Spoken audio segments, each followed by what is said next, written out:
L'actrice Marcia Cross parle de son cancer à l'anus. Marcia Cross a pris la parole sur le plateau de la chaîne CBS pour déstigmatiser le cancer anal, et parler de son expérience.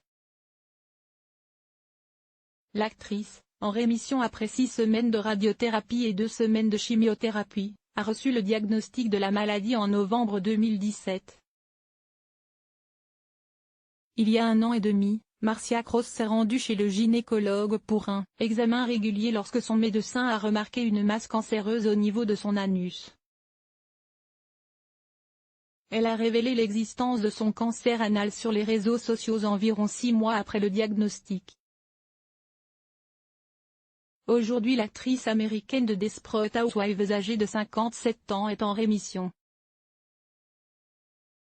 Désormais, elle essaye de déstigmatiser cette maladie.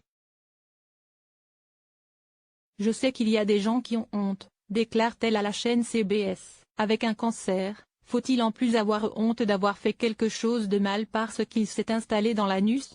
Même pour moi ça a pris du temps d'utiliser le mot anus, il faut juste s'y habituer. Le mari de Marcia Cross, Tom Money, a reçu un diagnostic de cancer de la gorge en 2009. Elle a révélé que son propre cancer est probablement issu de la même souche de papillomavirus humain.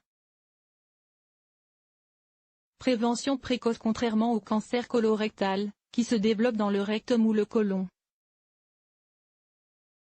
le cancer anal se forme sur le canal anal, près des muscles du sphincter. Il peut se manifester par des douleurs, des démangeaisons, des saignements et la croissance d'une masse. Le papillomavirus est une infection sexuellement transmissible courante, qui peut également être à l'origine de cancers du vagin, du pénis et du col de l'utérus. Mais il est possible pour les personnes qui ne souffrent pas de cette infection de développer la maladie. Cette mère de jumelles de 12 ans explique avoir pris conscience de l'importance d'une prévention précoce du papillomavirus. Elle a donc fait vacciner ses filles.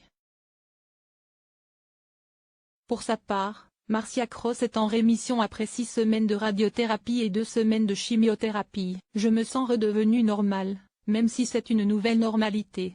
Quand je vais aux toilettes, je suis reconnaissante pour ce que mon corps est capable de faire.